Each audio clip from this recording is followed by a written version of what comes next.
اب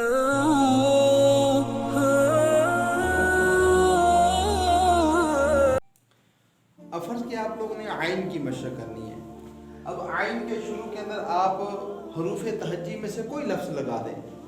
فرض کیا با، آئین کی آپ لوگ مشق کر رہے ہیں، آئین کی آپ لوگ مشق کر رہے ہیں، ٹھیک ہے. اب اس کے شروع میں با لگا دیں.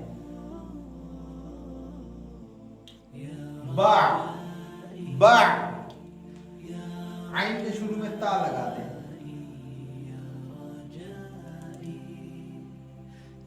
تا، تا. آئین کے شروع میں سا لگا دیں.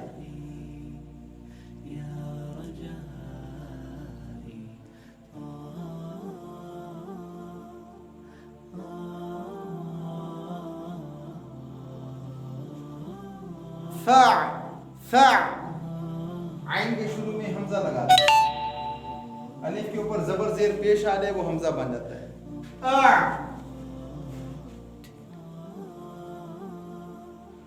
آ. آئین کے شروع کے اندر جیم لگا دیں.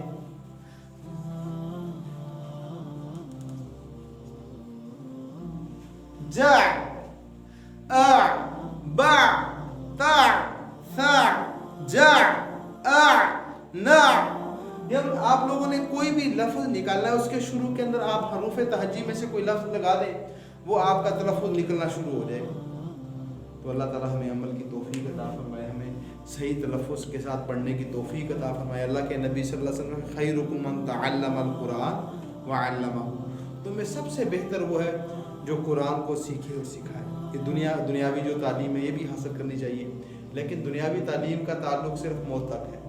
جو ہی موت آنی ہے بس ایم اے کی ڈگری وہیں پڑی رہ جائے گی، B S C, F S C, جتنی ڈگریاں ہیں وہ دنیا کی یہیں پڑی رہ جائیں گی. لیکن یہ جو ڈگری ہے قرآن والی یہ ساتھ جائے گی. اس دن میں ایک حدیث پڑھ رہا تھا کہ حافظ قرآن کے متعلق، کہ حافظ قرآن جس طرح لوگ بیت اللہ کی زیارت کے لیے جاتے ہیں، اسی طرح جو حافظ قرآن ہوتا ہے تو فرشتے اس کی قبر کے اندر اس کی زیارت کے لیے آتے ہیں. یعنی کتنا بڑا ایک مقام.